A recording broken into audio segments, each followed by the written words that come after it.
औज़ुबिल्लाहिमिनश्शैतानिर्रजीम बिस्मिल्लाहिर्रहमानिर्रहीम। नाजरीन, special TV के प्रोग्राम हेल्थ स्पेशल में हम आपको खुशामदीद कहते हैं। हर हफ्ते हम होम्योपैथी और सेहत के हवाले से आपके लिए एक अच्छी मालूमात फराहम करते हैं। कम्युनिटी ऑफ होम्योपैथ पाकिस्तान के अकाबरीन के अहदेदारान की क़यादत के ज़िम्मेदारान आपके लिए हर हफ्ते नित नई इन्फॉर्मेशन लेकर हाज़िर होते हैं और आपको बताते हैं कि होम्योपैथी अल्लाह की नेमत है। होम्योपैथी अल्लाह ने अपनी मखलूक के लिए एक बहुत ज़बरदस्त किस्म की शिफाया नेमत बनाकर भेजा है, तो इससे फ़ायदा उठाएं। तो आज का जो हमारा टॉपिक है वो है पेंक्रियाज। अब पेंक्रियाज क्या है? ये हमारे जिस्म के अंदर अहम रोल अदा करते हैं।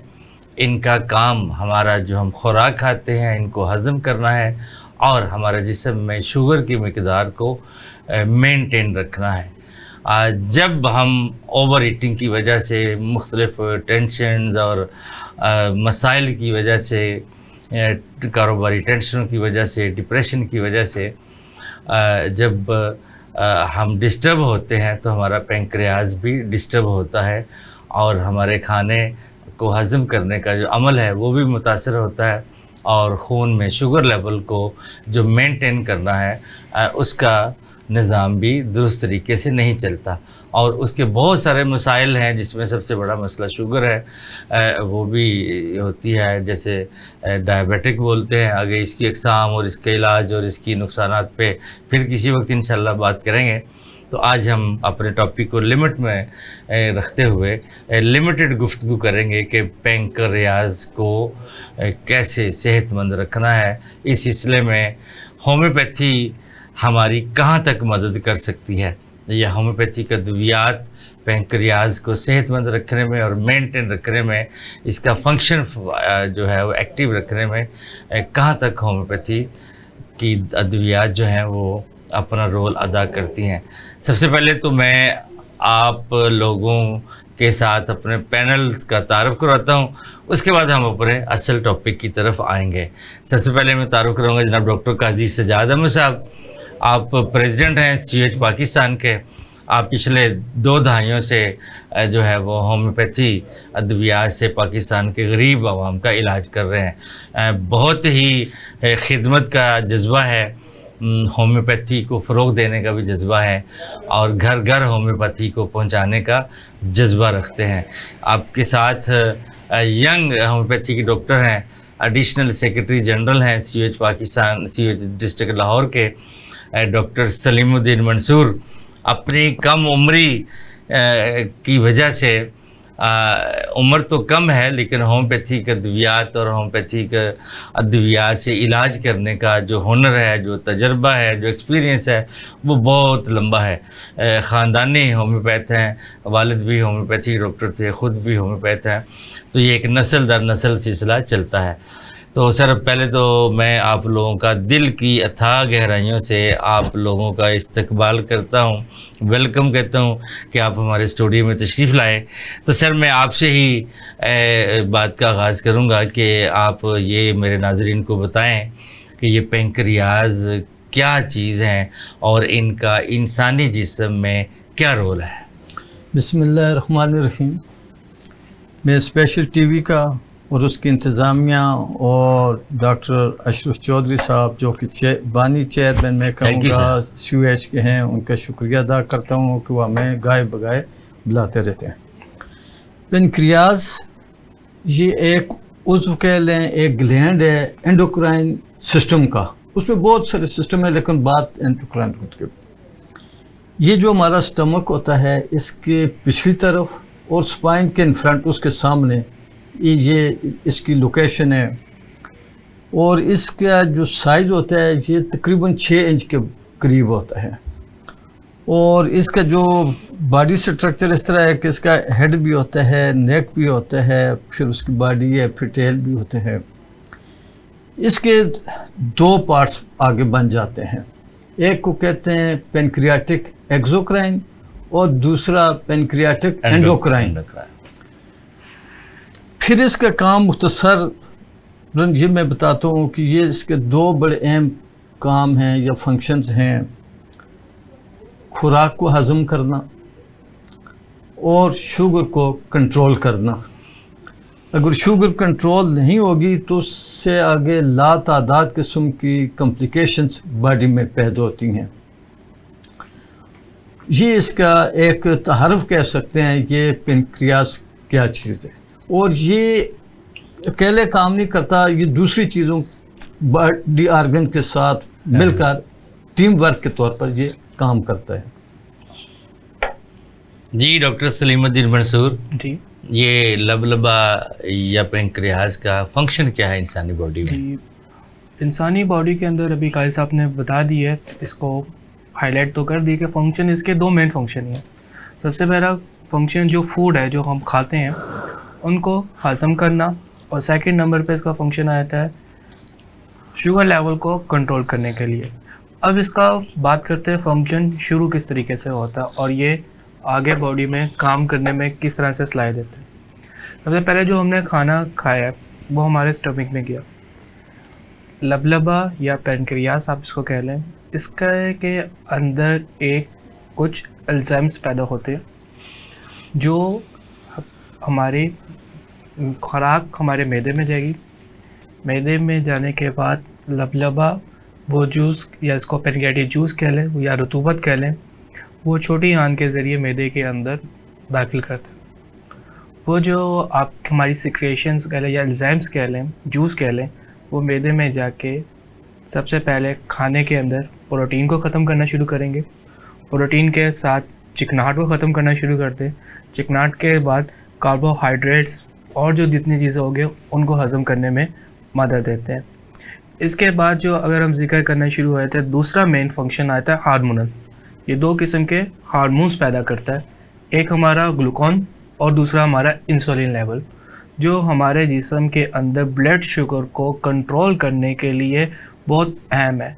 जब भी हमें हमारा पेनक्रियास का फंक्शन ख़राब होगा, हमें दो मेन चीज़ों का फेस करना पड़े। एक हमारा निज़ाम ख़राब होगा और दूसरा हमारा जो शुगर लेवल है उसकी जो जिस्म के अंदर जो एक सेहतमंद मिकदार होनी चाहिए, नॉर्मल क्वांटिटी होनी चाहिए, वो डिस्टर्ब होना शुरू हो जाती है। ये इसका एक मुख्तसर और एक खलासतन इसका ना आपका सवाल कहाँ से? आप सर, आपसे मेरा सवाल है कि लबलबा क्या एंजाइम खारिज करता है? अगर खारिज करता है तो कौन कौन से एंजाइम खारिज करता है? जी, लबलबा जो है ना एंजाइम्स भी सिक्रीट्स करता है, खारिज करता है, जो भी इसको कह लें, और हार्मोन्स भी करता है। जो इसके आगे जो एंजाइम्स का इखराज की ड्यूटी उसके जो दो पार्ट्स बताए थे ना, एक्सोक्राइन करता है। एक्सोक्राइन भी एक उसमें ये करता है कि जितने भी बॉडी का जब हम खाना खाते हैं उसका पहला स्टेप हमारे माउथ में, मुंह के अंदर ही शुरू हो जाता है। सलाइवा पैदा होता है, वो एंजाइम्स खारिज होते हैं, जो खुराक हम चबाते हैं उसके साथ शामिल, ये उसका जो उसको डाइजेस्ट करने का प्रोसेस एक्चुअल हमारे मुंह से शुरू हो जाते हैं। ये एंजाइम्स को या तो एक डक्ट कह लें, ट्यूब कह लें, उसके ज़रिए सिक्रीट करता है, या ये इसको जो हमारी जल्द है इसके ऊपर वो करता है। अब एक्सोक्राइन ये भी करता है कि ये जो हमारा बॉडी टेम्परेचर होता है इसको मेंटेन करना, ये जो सलाइवा पैदा होता है, ये जो स्वेट पसीना आता है, ये जो आंसू आते हैं आँखों में, फिर ये जो बॉडी के अंदर जो हमारा जो फ्लूइड है उसको मेंटेन, वाटर को मेंटेन करता है। और इसके अलावा जब ये डॉक्टर साहब ने जैसे बता भी दिया फूड्स को, तो वो करता है कि उसको ब्रेक डाउन करके आगे उसको एक प्रोसेस के ज़रिए डाइजेस्ट करते हैं। उसके अलावा ये पेनक्रियास ये करता है कि जो एसिड्स होते हैं ना हमारे स्टमक के अंदर, पेनक्रियास उसको भी बैलेंस रखता है कि ताकि वो ना कम हो ना ज़्यादा हो। अगर कम हो गए तो खाना हजम नहीं होगा, अगर वो एसिड ज़्यादा हो जाएगा, जिसको आम ज़ुबान में एसिडिटी या तेज़ाबियत कहते हैं, उससे प्रॉब्लम भी आते हैं और फिर अल्सर की बीमारी भी पैदा हो जाती है। तो इसलिए ये कुदरत ने एक निज़ाम रखा हुआ है कि उसको बैलेंस करते हैं। फिर इसी तरह जो दूसरा उसका एंडोक्राइन पार्ट है, वो हार्मोन्स का इखराज करता है। हार्मोन्स में आ जाते हैं इंसुलिन हार्मोन्स है, ग्लूकागॉन है, सी पेप्टाइड है, एमिलिन है, सोमाटोस्टेटिन है। ये हार्मोन्स वो खारिज करता है। इंसुलिन का काम तो ये अब तो ये क्योंकि डायबिटीज़ एक फैशन की तरह पाकिस्तान में, ये पूरी दुनिया में फैली हुई है, तो बच्चों को भी पता है जी कि इंसुलिन का इस्तेमाल या इंसुलिन की कमी की वजह से ये होती है। इंसुलिन का हार्मोन जब खारिज होता है तो ये उसके ग्लूकोज को नॉर्मल रखता है। ग्लूकोज भी असल में हमारी जो ताकत है या हमारे सेल्स की या पूरी इंसानी बॉडी की, एक्चुअली वो ग्लूकोज ही है। लेकिन जब वो बैलेंस ख़राब होता है, ज़्यादा होता है, तो फिर उसके साइड इफ़ेक्ट आने शुरू हो जाते हैं। ग्लूकागॉन का सिस्टम ये अल्लाह ताला ने एक बैलेंस रखा हुआ है कि अगर किसी वजह से बॉडी में शुगर कम हो जाती है तो पिट्यूटरी ग्लैंड आगे मैसेज देता है कि ये इसको मेंटेन रखें, बढ़ाएं। ग्लूकागॉन जो है शुगर के लेवल को बढ़ाता है, और इस लेवल पर जो होता है ग्लूकागॉन का एमिलिन, ये भी उसका एक पार्टनर है। ये भी फिर उस वक्त ये मैसेज आगे देता है कि उस लिवर को कि उसके अंदर जो ग्लाइकोजन स्टोर है, एनर्जी, ये ग्लूकोज एक स्टोर है, उसको ताकि वो ब्रेक करके ग्लूकोज की शक्ल में खून के अंदर शामिल कर दे ताकि वो मेंटेन रहे। ख़ास करके जब इंसान कोई किसी क्राइसिस या टेंशन में होता है, गुस्से में होता है, लड़ाई किसी के साथ हो रही होती है या किसी खौफ की वजह से भाग रहा होता है, तो उस वक्त एनर्जी की ज़्यादा ज़रूरत होती है। तो उस वक्त कार्टिसोन और ग्लूकागॉन ये दोनों मिलकर शुगर के लेवल को बढ़ाते हैं। मतलब कि बॉडी में एक ताकत आती है, अगर आपने भागना है तो अच्छी तरीके से भाग सकें, या लड़ाई है तो उसमें अच्छी तरीके से ये कर सकें। तो ये उसके सिम्टम है। ये जी डॉक्टर, में इसको क्या ये आप बताएं कि एंडोक्राइन और पैंक्रियाटिक सिस्टम क्या है? एंडोक्राइन और पैंक्रियाटिक सिस्टम क्या है? ये एक ही मैं हमारे से चाहता हूँ कि इस पे करते हुए पैंक्रियाटिक एंडोक्राइन सिस्टम, ये फंक्शन आना शुरू हो जाता है कि एंडोक्राइन हार्मोनल फंक्शन आ गया। इस मेरे से बहुत अच्छी अभी डॉक्टर साहब ने इस पर एक्सप्लेनेशन दिया। मैं आपसे ये करना चाहता हूँ कि एंडोक्राइन सिस्टम के अंदर हार्मोनल जनरेट किस तरीके से होते हैं। पैनक्रियाटिक यानी कि लबलबे का एंडोक्राइन जो बाहर वाली सतह पर ये हमें सेल्स के गुच्छों की तरह ना पाया जाता है, जिसको लैनिहास बोला जाता है। इनके अंदर दो हार्मोन्स बहुत ज़्यादा तरीके से बनते हैं, एक इंसुलिन, दूसरा ग्लूकागॉन। अभी बात इस पर बहुत अच्छी होगी। इंसुलिन हमारे अंदर जब हमारा ग्लूकोज लेवल बहुत ज़्यादा हाई हो जाए कि समझ लें कि एक बॉडी के अंदर एनर्जी उतनी मकदार में पहुंच गया जो हमारे लिए नुकसान दे, उसको कंट्रोल करने में ना ये कामयाब होता है। फिर जब हमारा इंसुलिन लेवल कम हो गया और ग्लूकोज लेवल बढ़ना शुरू हो जाता है, तो इसमें हमें आना शुरू हो जाती है डायबिटिक। इंसुलिन के जो पैनक्रियाट का फंक्शन आना शुरू होता है, हार्मोन्स का बहुत अहम जुज़ बनता है कि हमारी बॉडी के अंदर एनर्जी को कंट्रोल करना, हमारी फिज़िकल एक्टिविटी को कंट्रोल करना और बहुत से हार्मोन्स को बैलेंस करने के लिए पैनक्रियाटिक एंडोक्राइन सिस्टम करामत होता है। जब तक हमारा ये pancreatic endocrine hormonal function normal आना शुरू हो जाएगा, तो हमें किसी भी किस्म के जिस्म के अंदर कोई भी हार्मोनल प्रॉब्लम्स नहीं आना शुरू होती। अब अगर मैं आपको एक बात करूँ, डायबिटिक को भी देखा जाए तो अगर इसमें एक हार्मोनल ही डिजीज़ में आना शुरू होती है कि पैनक्रियास का जो एंडोक्राइन सिस्टम आ गया, जो इसमें क्या आना शुरू होता है कि इसने बज़ारिया ब्लड के अंदर अपने हार्मोन्स की सिक्रेशन को खाली करना है। एक्सोक्राइन जो सिस्टम होता है वो डक्ट के ज़रिए जाता है, वो खुराक को हज़म करने में आता है। इसके ऊपर हम एंडोक्राइन के अंदर बाद में चले जाते हैं। अभी हमसे उस पर जाता है कि एंडोक्राइन, एंडोक्राइन ने के लबलबे के बाहर वाली साइड से हार्मोन्स को सिक्रेशन करना ताकि वो ब्लड के अंदर जाएं और ब्लड के अंदर से इंसुलिन और ग्लूकोज की लेवल को बैलेंस रखें ताकि हमारे बॉडी के अंदर हार्मोन्स भी नॉर्मल रहें और हमें शुगर, डायबिटीज जैसे अमराज हमारे जिस्म के ऊपर बुरे असरात ना छोड़ें। जी डॉक्टर साहब, थोड़ा सा आगे चलते हैं कि मैं थोड़ा सा इसमें इजाफा कर जी जी करें, और मेरा सवाल ले लें, पहले इजाफा करें फिर सवाल के जवाब। अभी शायद सवाल भी मिलता जुलता ही है जी जी कि एक्सोक्राइन सिस्टम और एंडोक्राइन सिस्टम क्या है, फ़र्क क्या है, उसमें फ़र्क क्या है।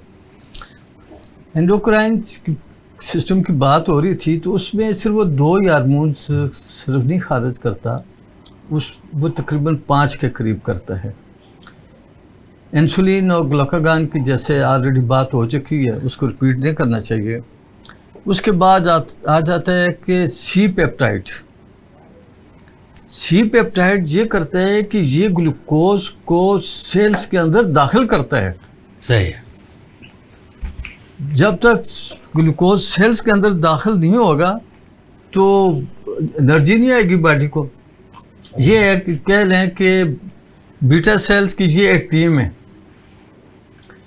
बीटा सेल्स आगे उसको अखराज करते हैं इंसुलिन को कि जी आप जाकर उसको कंट्रोल करें। इंसुलिन का साथी बन जाता है सी पेप्टाइड कि वो शुगर को सेल्स के अंदर दाखिल करता है ताकि वो एनर्जी का काम करें। सही। फिर इसी तरह इसके साथ आ जाता है कि एमिलिन, ये भी इंसुलिन और सी पेप्टाइड का साथी है, ये भी उनका इत्तेहादी है। ये ग्लूकोज के फ्लो को कम करता है पीछे से ताकि शुगर मेंटेन रहे। सही। और जो तीसरा आ जाता है सोमाटोस्टेटिन, ये ग्लूकोज को इंसुलिन को और ग्लूकागॉन को मेंटेन रखता है। वो इस शक्ल में सूरत में कि अगर इंसुलिन का अखराज बहुत ज़्यादा शुरू हो जाए तो वो तो उसके मुताबिक बॉडी में नहीं हो तो वो फिर शुगर लेवल इतना लो हो जाएगा कि वो इंसान बेहोश हो सकता है, उसकी डेथ तक हो सकती है। और अगर ग्लूकागॉन ही बहुत ज़्यादा बढ़ जाए तो उस शुगर बहुत ज़्यादा बढ़ जाए, उसके नज़र पर, दिल पर, गुर्दों पर उसके साइड इफ़ेक्ट हैं, तो ये उसको बैलेंस रखता है। ये टोटली एंडोक्राइन पेनक्रियाटिक सिस्टम जो 5 हार्मोन्स को खारिज करता है। अब आपका सवाल था कि पेनक्रियाटिक एक्सोक्राइन और पेनक्रियाटिक एंडोक्राइन में फ़र्क क्या है। बुनियादी फ़र्क ये है कि एक्सोक्राइन जो है ये अपने एंजाइम्स को खारिज करता है थ्रू डक्ट या स्किन के, जबकि एंडोक्राइन जो है ये डायरेक्ट ब्लड में अपने जो उसके हार्मोन्स होते हैं उनको शामिल करते हैं। बुनियादी तौर पर फ़र्क इनका ये है, एंडोक्राइन जो होता है वो शुगर को रेगुलेट करता है, जबकि एक्सोक्राइन जो है वो एंजाइम्स के ज़रिए प्रोटीन्स को, कार्बोहाइड्रेट्स को, फैट्स को ब्रेक डाउन करने के बाद ग्लूकोज में कन्वर्ट करता है। सही। और एक्सोक्राइन का एक और फंक्शन भी ये है कि ये जो स्टमक के अंदर जो एसिड्स होते हैं उनका भी बैलेंस बरकरार रखता है ताकि कोई प्रॉब्लम ना हो। फिर ये इसके जो एंडोक्राइन पेनक्रियाटिक की बात करें, एंडोक्राइन तो बहुत वसी टर्म्स है और उसमें तो बहुत से ऑर्गन्स तो नहीं ग्लैंड्स आ जाते हैं। ये अल्फा सेल और बीटा सेल का इखराज करते हैं एंडोक्राइन। प्रोग्राम पेंक्रियाज, लबलबक और इसकी हैत, इसका वर्क पे जारी है।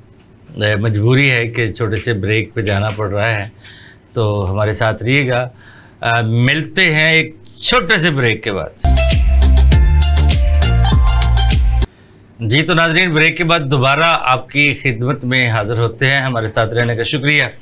डॉक्टर सलीमुद्दीन मंसूर साहब बात कर रहे थे एंडोक्राइन।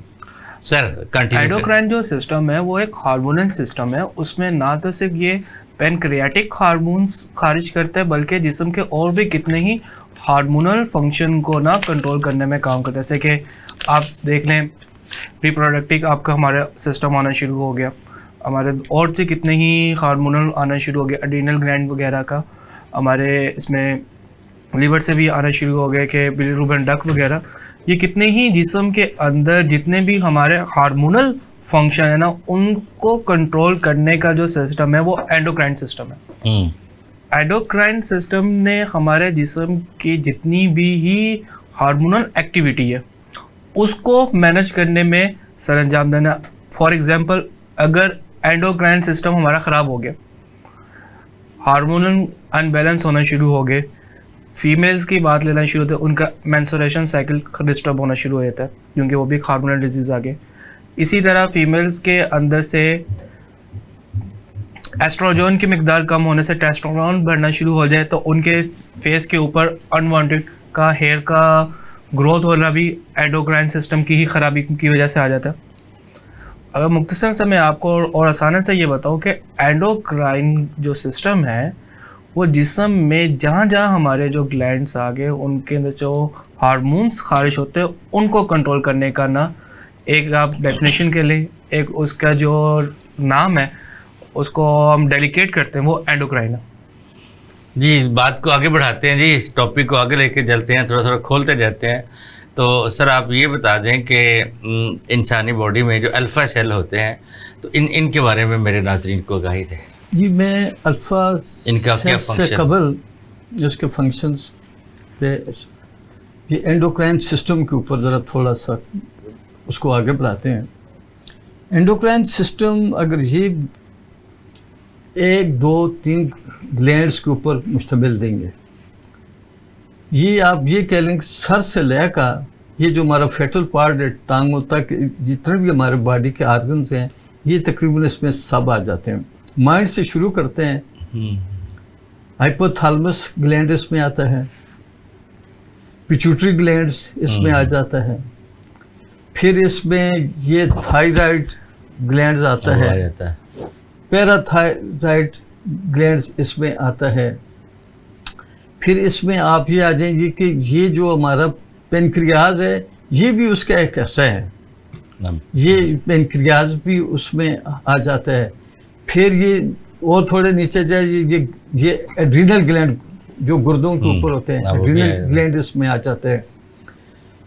तो इसमें ये जो टेस्टिस हैं वो भी आ जाते हैं, ओवरीज भी आ जाते हैं, ये जो हमारा सेक्सुअल फंक्शंस होता है वो भी एंडोक्राइन सिस्टम के वजह से अंदर आता है। तो ये तो हो गया इसके ये जो फंक्शंस हैं। अब ये इसकी मैं अगर आपकी जादू तो अलामात के साथ ही जी बिल्कुल बिल्कुल करें। ये जब एंडोक्राइन सिस्टम डिस्टर्ब होता है, सिमराद इसके कोई भी आर्गन डिस्टर्ब हो सकते हैं, मेटाबॉलिक सिस्टम इसका डिस्टर्ब होता है, फिर इसको एक टर्म्स में होम्योस्टेसिस कहते हैं, लेकिन इसको मैं ज़रा एक्सप्लेन कर देता हूँ क्योंकि इस लफ्ज़ ने तो समुद्र को जैसे कितने कूदे में बंद किए हुए हैं। ये ब्लड शुगर को कंट्रोल करना, ब्लड प्रेशर को कंट्रोल करना, ये जो हमारे जो सिक्रीशंस होती हैं हमारे मुख्तलिफ ग्लैंड्स की, ये सलाइवा है, ये आंसू हैं, ये पसीना है, ये जो बॉडी के अंदर वाटर को बैलेंस रखना, ये तमाम चीज़ें तकरीबन इसमें, ये जो फिर हमारे जो लिपिड प्रोफाइल्स आते हैं वो भी इसी में कवर हो जाते हैं कि आपका LDL कितना है, HDL कितना है, कोलेस्ट्रॉल कितना है, ये भी इसी है कि उसमें ये चीज़ें आती हैं। तो इनके डिस्टर्ब होने से फिर मुख्तलिफ अलामात पैदा होती हैं। फिर इसके अलावा आप ये कह सकते हैं कि इरेक्टाइल डिसफंक्शन इसमें आ जाता है, इनफर्टिलिटी आती है, फिर ये हेयर ग्रोथ है वो भी, फिर आपकी जो साउंड स्लीप है वो ख़त्म हो जाती है। तो ये तकरीबन जी एंडोक्राइन सिस्टम हमारी पूरी बॉडी को कंट्रोल करता है। सही। अब आपको सवाल था जी कि अल्फा सेल्स क्या करते हैं। ये एंडोक्राइन सिस्टम जो है पेनक्रियाटिक की अब मैं बात करूंगा, उसमें से एक अलग कर लेते हैं। पेनक्रियाटिक में पीछे एक एंडोक्राइन पर भी एक जुमला बोलता जाऊँ कि उसकी तशखीस के लिए आर्गन को देखा जाता है।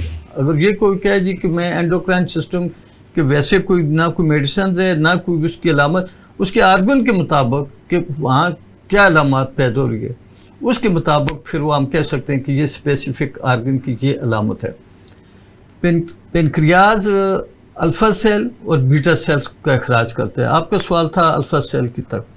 अल्फा सेल का काम ये है कि ये बॉडी में ग्लूकोज को बढ़ाता है। ये आप कह लें कि ये ग्लाइकोजन को कहता है कि जी आप अपना काम करें, बॉडी में वीकनेस आ गई है, थकावट आ गई है, शुगर लेवल डाउन हो गया है और उसकी वजह से नींद की कैफियत, तो नींद तो नहीं होती लेकिन वो गुदगुदी सी एक होती है, ताकत नहीं होती, तो ग्लाइकोजन उसको आप करते हैं। अच्छा, कुदरत का एक बड़ा खूबसूरत निज़ाम है कि अल्फा सेल बीटा सेल को स्टिमुलेट करते हैं कि आप अपना काम करें, कि आप इंसुलिन और दूसरे जो 4 और भी हार्मोन्स हैं उनको भी आप इखराज करें। लेकिन इसके अपोजिट बीटा सेल जो है वो अल्फा सेल को कहते हैं कि भाई ज़रा आप स्लो काम करें, इतना तेज़ी से न चलें। ये अल्लाह ताला के बड़ा खूबसूरत निज़ाम है। अब डॉक्टर साहब ने तो एंडो क्राइम और अल्फा सेल पे तो बड़ी डिटेल से रोशनी डाल, कोई तिश्नगी नहीं रही, तो बीटा सेल पे आप डाल दें। बीटा सेल भी पेनक्रियाटिक एंडोक्राइन की ही सेकंड सिक्रेशन खारिज कर ले। इस तरह के अल्फा सेल हो गया, बीटा सेल। अल्फा सेल का काम हो गया है कि जी उसने जिस्म के अंदर हर सेल के अंदर क्या जी ग्लूकोन के जरिए ग्लूकोज की एनर्जी को दो जी, हाँ जी बॉडी का एनर्जी लेवल डाउन हो रहा है, अब ग्लूकोज को कह रहा है सिग्नल दे रहा है कि भाई इसके अंदर एनर्जी बूस्ट अप करो। इसी तरह बीटा सेल का काम है इंसुलिन को प्रोड्यूस करना और हर बॉडी के अंदर सेल्स के अंदर इखराज करना कि यार अगर अल्फ़ा सेल हद से ज़्यादा ग्लूकोज लेवल को हाई कर रहा है, उसको ब्रेक भी तो लगानी है या उसको कंट्रोल करने में बीटा सेल काम करता है। बीटा सेल अल्फ़ा सेल्स का समझ लें कि सेकंड ट्रीटमेंट भी है, कंट्रोल भी है, ब्रेक लेवल भी है। अगर बीटा सेल ही काम ना करे तो जिस्म के अंदर ग्लूकोज लेवल इतना ही हद तक बढ़ जाता है कि जिसके जो नुकसानात हैं जिस्म पर बहुत सी बीमारियों की शक्ल के अंदर हमें सामने आना शुरू होते हैं। सबसे पहली बीमारी आना शुरू हो जाती है कि अगर बीटा सेल की इंसुलिन ही नहीं बन रही, हम जो अल्टरनेट इंसुलिन जो बॉडी में इंजेक्ट करते हैं वो हमारे बीटा सेल को एक्टिव करते कि जिस्म के अंदर आप ब्लड में जो अल्फ़ा सेल के खुलियात हैं उनको जाके पैगाम दो कि ग्लूकोज को इतना ज़्यादा हाई ना करो कि जिस्म के अंदर ये नुकसान पैदा करे। बीटा सेल का फंक्शन ही बार बार मैं रिपीट कर रहा हूँ कि ब्लड के अंदर ग्लूकोज की लेवल को कंट्रोल करना, मेंटेन रखना कि इससे बॉडी के अंदर इतनी भी ज़्यादा एनर्जी प्रोड्यूस ना हो जो जिस्म के लिए नुकसान का बायस बनना शुरू हो जाती है। जी आगे सर, अगर खुदा न खास्ता इंसानी जिस्म के अंदर एंडोक्राइन सिस्टम में ख़राबी पैदा हो जाए तो उसकी क्या अलामत होंगी, क्या फिर उसकी खराबी आने जैसे से? मैंने पहले भी कहा था कि एंडोक्राइन सिस्टम आर्गन के मुताबिक अलामत बताई जा सकती हैं, क्योंकि उसके तो बहुत से उसके ग्लैंड्स उसमें काम कर रहे हैं। थायराइड का अपना फंक्शन है, हाइपोथैलेमस का अपना है, पिट्यूटरी का अपना है। तो मेरे ख्याल में कि आप पेनक्रियाटिक एंडोक्राइन्स की बात कर रहे हैं तो उस पर मैं वो एक स्पेसिफिक हो जाता है। वो जो जब एंडोक्राइन जो बीटा सेल और अल्फा करता है, बीटा सेल्स आगे फिर फर्दर हार्मोन्स का इखराज करता है। इंसुलिन ये सबको पता है कि उसको कंट्रोल करने के लिए करते हैं। सी पेप्टाइड उसका एक और हार्मोन्स है वो एक काम तो ये करता है कि एनर्जी को सेल के अंदर पहुंचाए, ग्लूकोज को, और दूसरा उसका काम ये है कि जो ब्लड वेसल्स हैं हमारे जिस्म के, उनके फंक्शंस को भी नॉर्मल रखे, और उसके अलावा जो एंडोथेलियल सेल्स हैं उनकी डेथ को रोके। एंडोथेलियल सेल्स की मैं बात करूं तो इसका भी बड़ा अहम रोल है। एक तो ये कि ये एक ऐसी आप लेयर्स कह लें जो ब्लड वेसल्स और लिम्फेटिक वेसल को आपस में कनेक्ट रखती है। फिर उसके अलावा ये एंडोथेलियल सेल जो है, ये जो हमारा ब्लड और उसके जो सराउंडिंग एरिया होता है जो वेसल्स का, उसके दरमियान जो एक अल्लाह ताला ने मुख्तलिफ एंजाइम या चीज़ें अखराज होती हैं तो उसको बैलेंस रखती है। फिर एंडोथेलियल सेल जो हैं, ये जो इन्फ्लेमेशन हो जाती है किसी वजह से, इन्फेक्शन की वजह से, बैक्टीरियल के, उस इन्फ्लेमेशन को रोकती है। फिर जब वो जिस्म में कोई कट लग जाता है या ज़ख्म बन जाता है तो उसके हील अप करने में इसका बड़ा अहम रोल है। फिर ये ब्लड के फ्लो को जो है रेगुलेट रखती है बॉडी में, ये एंडोथेलियल सेल।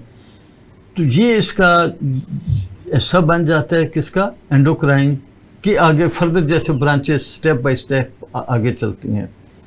तो जनरली जो इस वक्त बात पेनक्रियाज की हो रही है, तो अगर पेनक्रियाटिक एंडोक्राइन अगर काम नहीं करेगा, अगर बीटा सेल काम नहीं करेगा, तो डायबिटीज़ टाइप 1 और डायबिटीज़ टाइप 2 ये इसकी दो मेजर चीज़ें आती हैं। बाकी अगर उसका जो पेनक्रियाटिक एक्सोक्राइन पार्ट अगर काम नहीं करता तो हमारा डाइजेस्टिव सिस्टम काम नहीं करता, तो उसको अर्फ़ आम में या आम ज़ुबान में या लोग ये कहते हैं जी कि मेरा स्टमक काम नहीं कर रहा या मेरा जिगर काम नहीं कर रहा। आप बताएं कि बीटा सेल को कौन कौन सी चीज़ें ख़राब करती हैं? बीटा सेल को ख़राब करने के लिए चीज़ों के अंदर अगर मैं डाइट के हवाले से कहूँ, वो खुराक जो देर से हज़म हो और जिसमें ग्लूकोज की मकदार बहुत ज़्यादा हो, वो इसको डिस्टर्ब करने में बहुत करती है। खुदा ना खास्ता अगर कोई इंजरी ड्यू टू पेनक्रियास लबलबे पर हो जाए, उसकी वजह से भी हमारा बीटा सेल बहुत ज़्यादा डैमेज होता है। अगर कोई इन्फेक्शन आ गई हमारे लबलबे के अंदर पेनक्रियास में, तब बीटा सेल बहुत ज़्यादा डैमेज होना शुरू होता है। मेडिसिन्स का मिसयूज़ करना, मेडिसिन्स के अंदर बहुत ज़्यादा एंटीबायोटिक मेडिसिन्स का इस्तेमाल करना या स्टेरॉइड्स मेडिकेशंस का बहुत ज़्यादा इस्तेमाल करना या हद से ज़्यादा इंसुलिन का इस्तेमाल करना बीटा सेल्स को ख़राब करने में बहुत ज़्यादा कारगर इस्तेमाल होता है। इसके अलावा से अल्कोहल आना शुरू हो गई, वो हमारे बॉडी के अंदर बहुत ज़्यादा बीटा सेल्स को डैमेज करने में ना कारगर होता है। जी सर, ये बीटा सेल को किस तरह मजबूत और रीजनरेट किया जा सकता है, इस पर ज़रा थोड़ा सा मुख्तसर जवाब दीजिएगा, टाइम भी कम है। उससे कबल मैं बीटा सेल्स की जो की बात कर रहा हूँ तो ख़राब होने की, उसमें जेनेटिक भी होता है, स्ट्रेस भी उसको ख़राब करता है। फिर उसमें मेटाबॉलिक स्ट्रेस जो अभी एक्सोक्राइन की बात हुई कि हमारा डाइजेस्टिव उसकी वजह से भी हो सकता है। हमारा लाइफस्टाइल है, सेडेंट्री लाइफ है, फिर एनवायरमेंटल टॉक्सिन्स हैं, ये चीज़ें उसको करती हैं ख़राब। अब आपका सवाल है कि उसको कैसे हेल्दी रखा जाए, रीजनरेट किया जाए। एक्सरसाइज सबसे पहले नंबर पर एक्सरसाइज आ जाती है, फिर डाइट आती है। डाइट में आप वो फ्राइड और फास्ट फूड को इस्तेमाल न करें, उसके निस्बत आप फ्रूट्स और वेजिटेबल का इस्तेमाल करें। फिर आप उसमें जो लेमन है, ऑरेंज है, अच्छा लीन प्रोटीन बतले कि लीन प्रोटीन से वो मुराद है कि जिसमें फैट, उस प्रोटीन फैट तो कम हो लेकिन प्रोटीन्स हाई हो। उसमें चिकन आ जाता है, बीफ आ जाता है, उसकी जो फैट है, चर्बी है, उसको ज़रा हटा दें, उसको ना इस्तेमाल करें। फिर सब्जियां जितने भी हमारे सब्ज़ पत्तों वाली सब्जियां हैं वो सब इसमें बहुत मुफीद हैं। मटर हैं, गाजर हैं, ये होल ग्रेन्स हैं, जितने भी ग्रेन्स हैं, ब्राउन राइस हैं वो इस्तेमाल करें, नट्स हैं, ये चीज़ें आप इनको इस्तेमाल करें तो इनसे इनक्रियाज हेल्दी होता है। लेकिन कुदरत ने उसके अंदर भी एक खूबी रखी हुई है कि वो खुद भी अपने सेल्स को रीजनरेट करता है।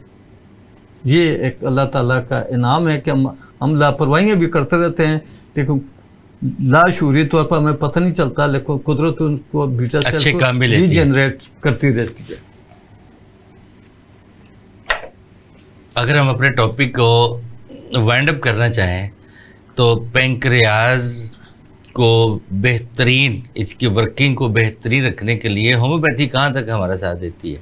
देखिए, होम्योपैथिक जो आना शुरू होगी वो सिम्टोमेटिकली हम, और अब होम्योपैथी में ये तो नहीं है कि एंडोक्राइन सिस्टम की ये दवाई, एक्सोक्राइन की ये दवाई, पेंक्रियाज की ये, अब वो तो आप सिम्टम ढूंढेंगे। अब जी मैं यही आपसे अर्ज कर रहा हूँ कि हमने सिम्टोमेटिकली देखना कि एंडोक्राइन हमारे जिस्म के कौन से ऑर्गन को किस तरीके से परसेंटेज पे डैमेज कर रहा है, और उस ऑर्गन्स के ख़राब होने से हमें क्या क्या सिम्टम्स आ रहे हैं। लाइक आप शुगर डायबिटिक पर ही आए थे क्योंकि हम पेनक्रियास का जिक्र कर रहे हैं। पेनक्रियास में अब हम देखना शुरू हुए थे कि यार हमारे जिस्म के अंदर जो प्रॉब्लम आना शुरू है कि ग्लूकोज लेवल बढ़ रहा है, कि ग्लूकोज लेवल कम हो रहा है, इंसुलिन लेवल बढ़ रहा है, इंसुलिन लेवल कम हो रहा है। फिर सेकंड के जो हमारे पास ये पेनक्रियाट के फंक्शन में जो डिस्टर्बेंस आ रही है वो हमारा डाइजेस्टिव सिस्टम को ख़राब प्रॉब्लम आ रही है कि गोया डाइजेस्टिव सिस्टम में क्या चीज़ को ज़्यादा हो रही है कि पेशेंट के अंदर ज़्यादा कोई एसिडिटी तो नहीं आना शुरू होगी, कॉन्स्टिपेशन तो नहीं आना शुरू होगी, हार्टबर्न तो नहीं आना शुरू होगी। ये चंद वो सिम्टम्स आ जाना शुरू होता है जो हम पेशेंट को देखते हैं। फिर उसके ही मुताबिक हम अद्वियात तजवीज़ करते हैं। अद्वियात के बारे में मैं काजी सजाद साहब से कहूँगा, मेरे से बहुत सीनियर है और वो अलामत से देखे नाजरीन को ज़्यादा अच्छी तरीके से बता सकते हैं कि कौन कौन सी अलामत पर कौन कौन सी अद्वियात बेहतर रहती है। जी, मैं सबसे पहले फास्फोरस की बात करूँगा। अगर अल्ट्रासाउंड में ये पता चल जाता है कि उसका पेनक्रियास फैटी है और उसके स्टूल में भी फैट चर्बी आ रही है और गर्म चीज़ों से उसको उसमें इजाफा होता है और ठंडी चीज़ें खाने से उसको थोड़ा सा वक्ती सुकून मिलता है, तो फास्फोरस इज़ द बेस्ट। फिर बात ये हो रही थी कि पेनक्रियास को किस तरह मजबूत किया जाए, तो हमारी एक दवाई है आयरिस वस्कुलर। आयरिस, ये पेनक्रियास की जो सिक्रीशंस हैं उसमें तमाम हार्मोन्स और ये एंजाइम्स आ जाते हैं, उनको इम्प्रूव करती है। उनकी सिक्रीशंस को पेनक्रियास बेहतर अंदाज से उसका अखराज करता है। फिर आ जाए इंसुलिन है। इंसुलिन अगर पेशेंट न्यूली अभी उसको डायग्नोज हुई है तो वो उसको आप 3x में दे दें। अगर क्रॉनिक पेशेंट है तो उसको 30 और 200 में आप इस्तेमाल कराएं। फिर अगर उसका ये है कि ये नेचुरली जब किसी को डायबिटीज़ हो जाती है तो उसका शुगर मेटाबॉलिक सिस्टम जो होता है वो डिस्टर्ब होता है, तो उसके लिए कार्डस मरियाना बेस्ट मेडिसन है और उसके साथ चोलेंथस भी, इन दोनों का कम्बिनेशन कर ले तो फिर इसके साथ एक लेक्सान है, यूरेनियम है, एसिड फास है। सिम्टोमेटिकली फिर तो नहीं वो चीज़ें हाँ सही कहते हैं, क्रियॉन है, तो ये मेडिसिन हैं, एसिड फास है, सिजीडियम है। जी तो नाजरीन, ये था हमारा आज का टॉपिक। यकीनन आपको हमारा टॉपिक बहुत अच्छा लगेगा। प्रोग्राम जरूर देखिएगा, हमें अपनी राय से आगाह कीजिएगा। अगले हफ्ते एक नए प्रोग्राम के साथ दोबारा आपकी खिदमत में हाजिर होंगे। अपना और अपने ख़ानदान का, अपने गिरदोनवाह के लोगों का ख़ास ख्याल रखिएगा। अस्सलाम वालेकुम रहमतुल्लाहि व बरकातहू। पाकिस्तान जिंदाबाद, होम्योपैथी पाइंदाबाद।